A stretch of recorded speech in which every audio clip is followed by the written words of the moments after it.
শ্রীকৃষ্ণ নবলক্ষ ধেনু সকালবেলা গোষ্ঠী উচ্চারণ হয়েছে।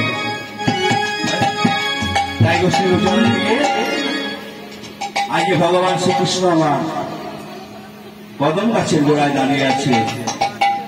আর তারা বলায় প্রভাত থেকে সন্ধ্যা হয়ে এসেছে। যখন সন্ধ্যা হয়েছে পূর্বের সূর্য পশ্চিমে ঢলে পড়েছে, পূর্বের সূর্য পশ্চিমে ঢলে পড়েছে। তখন দাদা বলরাম বলছে, দাদা বলরাম একটু তোমলাগো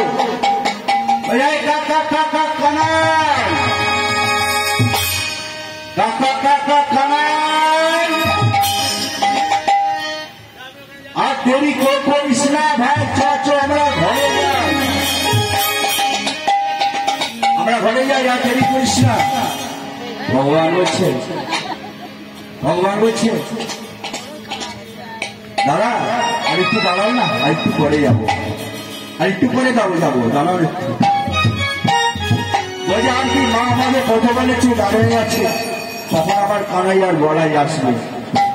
চলো ভাই, ভগবান মনে মনে করছে রাধারানীর সাথে কি একবার দেখা হবে না, রাধারানীর সাথে কি একবার দেখা হবে না।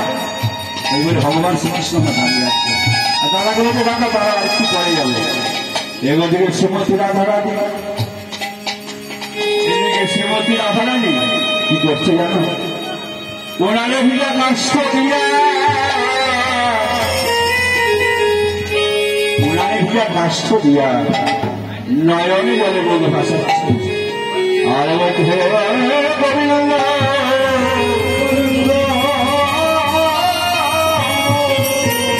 গোবিন্দ তোমার সাথে কবে আমার দেখা হবে। সেই সময় যখন এই সময় বলেছে, সেই সময় রাধারানী কটা সখী গো, 8টি সখী, ললিতা বিশাখা চন্দ্রকলতা সুদেবী রঙ্গদেবী রেখা আছে। রাধারানীর 8টা সখী, ললিতা বিশাখা